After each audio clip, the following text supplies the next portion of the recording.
Welcome to Influential Entrepreneurs, bringing you interviews with elite business leaders and experts, sharing tips and strategies for elevating your business to the next level. Here's your host, Mike Saunders. Hello and welcome to this episode of Influential Entrepreneurs. This is Mike Saunders, the Authority Positioning Coach. Today we have with us David Royer, who's a financial advisor and educator. David, welcome to the program.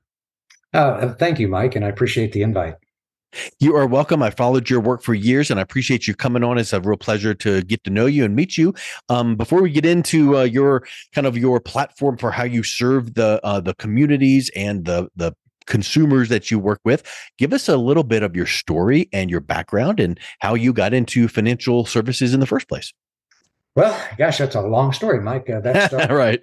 That started 4 decades ago. At age 20, I entered the financial services industry, and I've served as senior officers with insurance companies. I've done a number of things.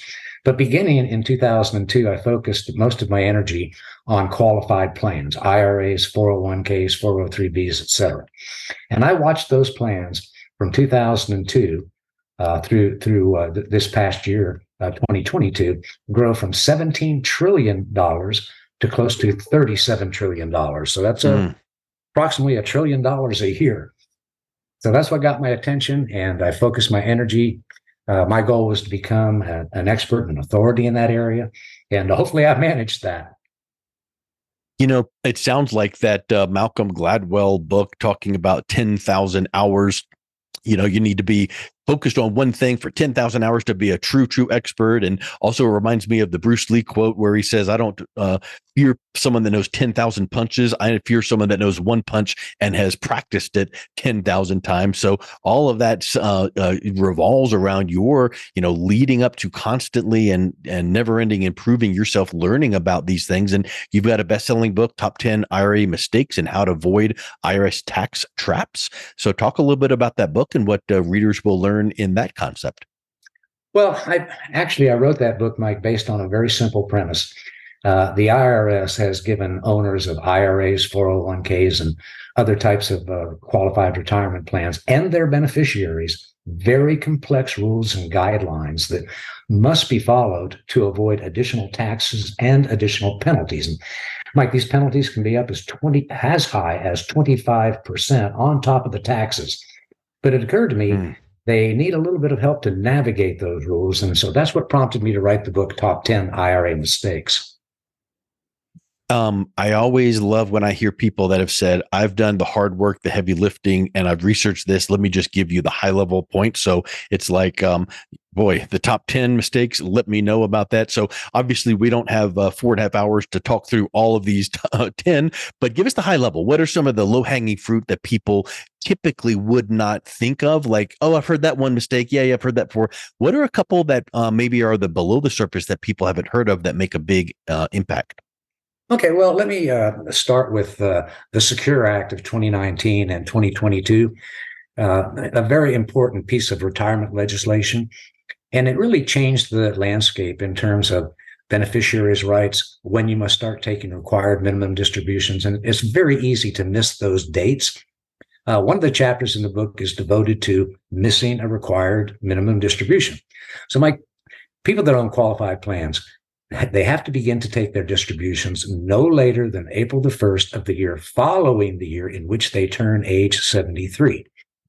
If for any chance they miss that distribution or they miss that deadline or subsequent distributions, in addition to having to pay the tax, they'll wind up paying a 25% penalty on top of that. So think about it. They're in a 25% tax bracket and they pay a 25% penalty. That means 50% of that missed distribution is going to wind up in the hands of the Internal Revenue Service. I also spent some time in my book about... I was just going to make a comment there because I think that sometimes I'm as a person listening to that as like a consumer, putting my consumer hat on, I might think, well, if I get to that age and I just don't need the money because I'm good to go, I might just check it off in my mind going, oh, I'm good. I don't need the distribution.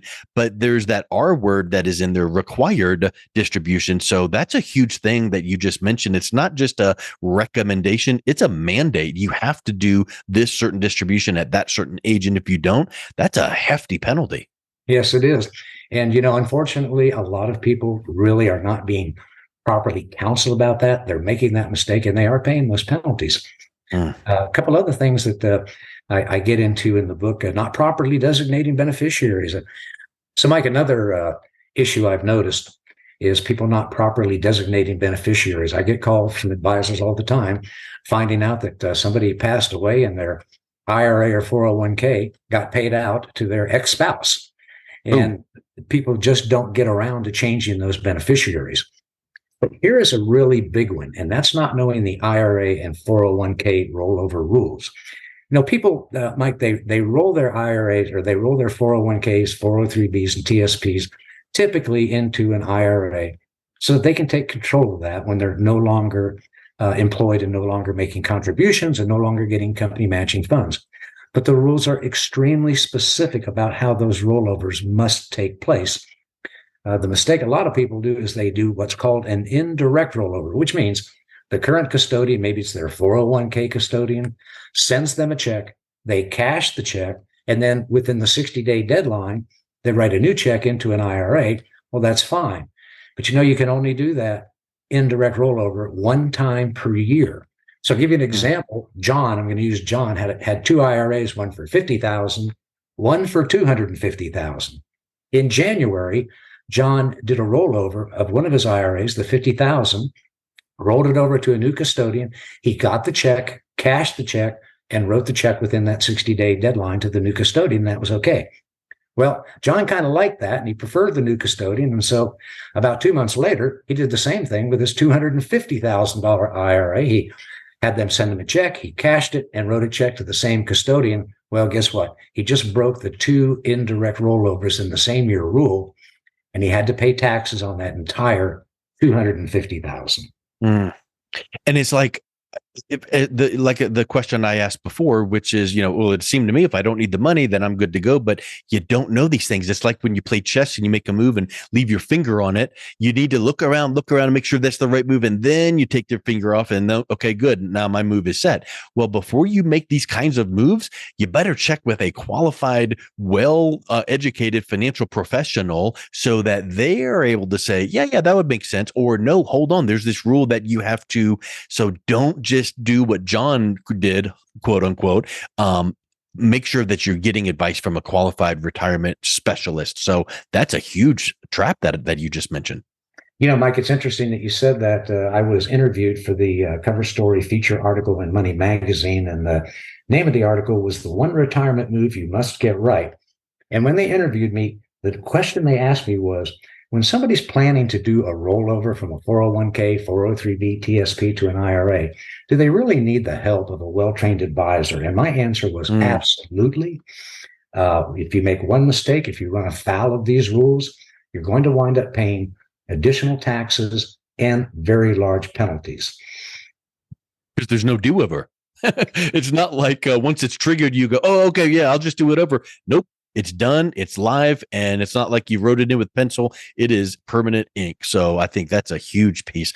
And, you after these decades of you spending all the time and making all of the research that you've done to become this expert here in IRAs and all of the nuances there, you've now started a network for advisors called the American Network of Financial Education. Talk a little bit about what that is and how that serves your clients who are financial professionals to help them grow their business. Great question. Prior to COVID, prior to actually March of 2020, many advisors across the country offered educational workshops to kind of help people work through some of these rules to make sure they didn't make those mistakes. But when COVID hit and those venues closed, those advisors needed a solution. So I created the American Network of Financial Education. And the whole purpose is to offer that same kind of education, but in a safe way where they don't have to attend a venue. And we offer this through written material, recorded material, articles, etc., so that consumers today can still get that same education they could pre-COVID. So that was the initial purpose of the American Network of Financial Education.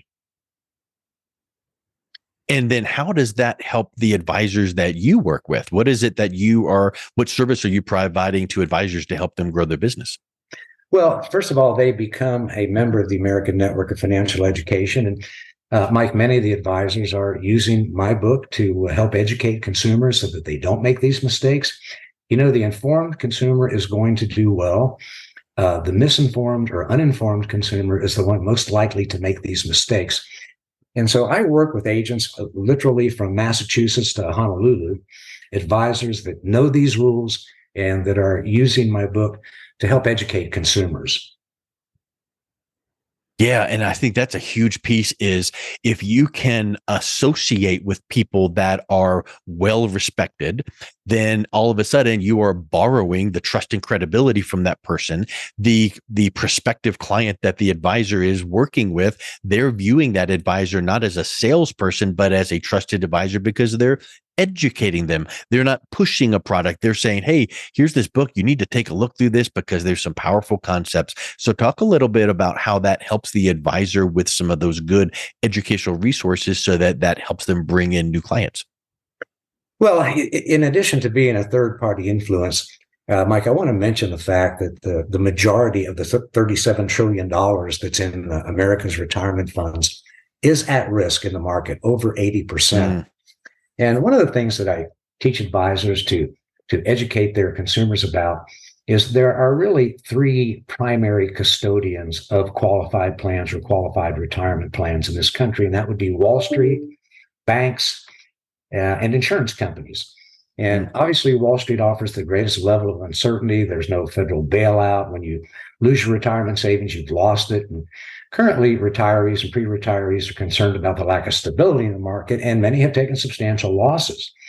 Banks, who we always felt to be safe, well, they're FDIC insured. But how can the FDIC guarantee your money is safe if the current bank issues turn out to be systemic and spread to the largest banks? According to Forbes, 465 banks failed between 2008 and 2012. Wow. And that list includes the largest of the banks, which is Washington Mutual, that had $307 billion in assets. And moving on to the third custodian, insurance companies provide solutions that offer guaranteed principal, guaranteed income, and peace of mind.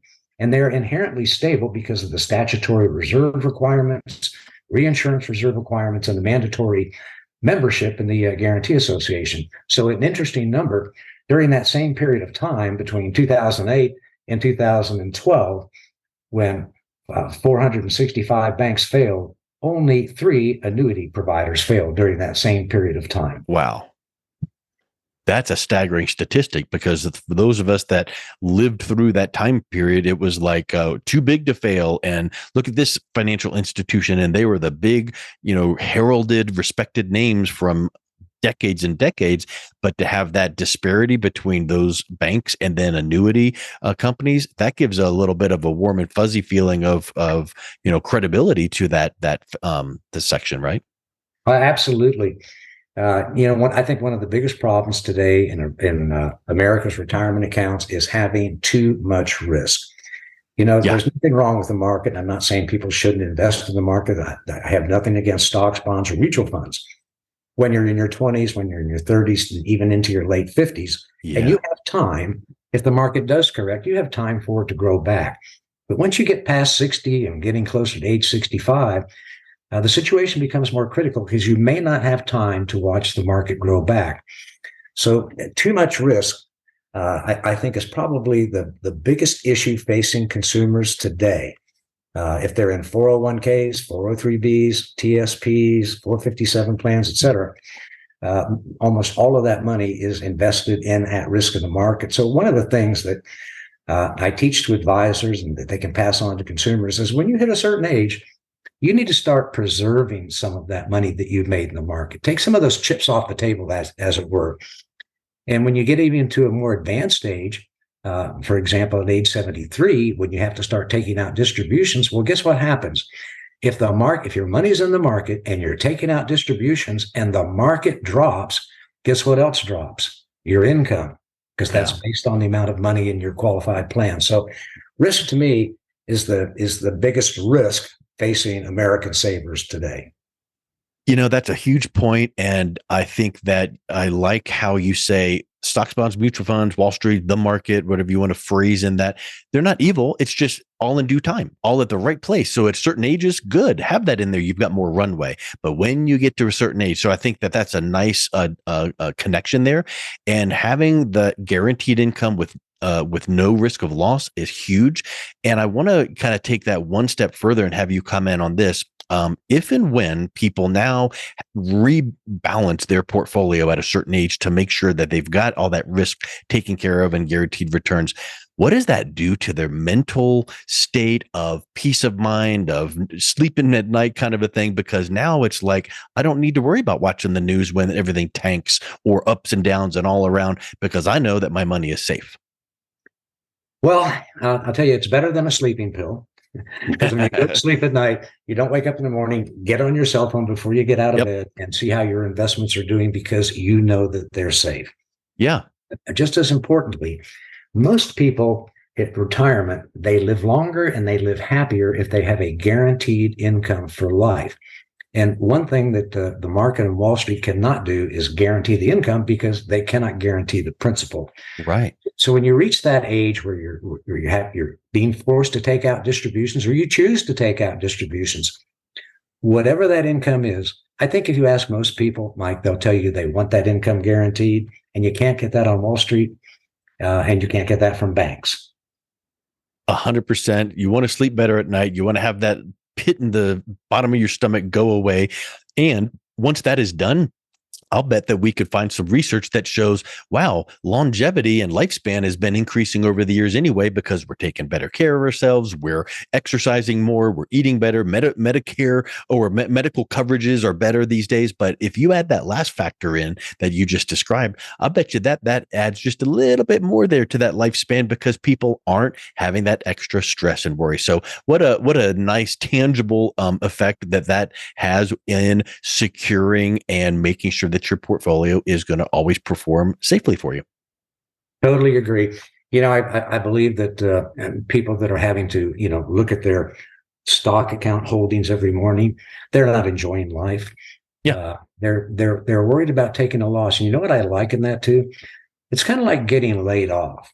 So you have this income coming in, and then all of a sudden the market corrects, as it does periodically, and that income is either gone or dramatically reduced. It must be the same kind of stress that somebody goes through when they get laid off from a job. And again, they take no fault in this. When you invest in the market, maybe you're going to get some great returns. Maybe you're going to lay flat, or maybe you're going to lose 20 or 30 or 40% like people did back in 2008. Yep. I think that's a really, really big point there that people need to realize. And that when you bring it all together, it's a holistic 360-degree approach to making sure that your retirement is protected as much as possible. So, David, it's been a real pleasure talking with you. If someone is interested in learning more about what you've talked about and connecting with you, what's the best way they can do that? Well, they can go to one of my websites. The one I recommend is the American Network of Financial Education. And the quick way to get in there is ANOFE.org. So ANOFE, standing for American Network of Financial Education.org. And they're also welcome to reach out to me. My email is david@IRAKEYS.com. It's just like car keys. So it's david@IRAKEYS.com. Well, David, thank you so much for coming on. It's been a real pleasure talking with you today. It's been my pleasure, Mike, and I appreciate again the invitation. You've been listening to Influential Entrepreneurs with Mike Saunders. To learn more about the resources mentioned on today's show or listen to past episodes, visit www.influentialentrepreneursradio.com.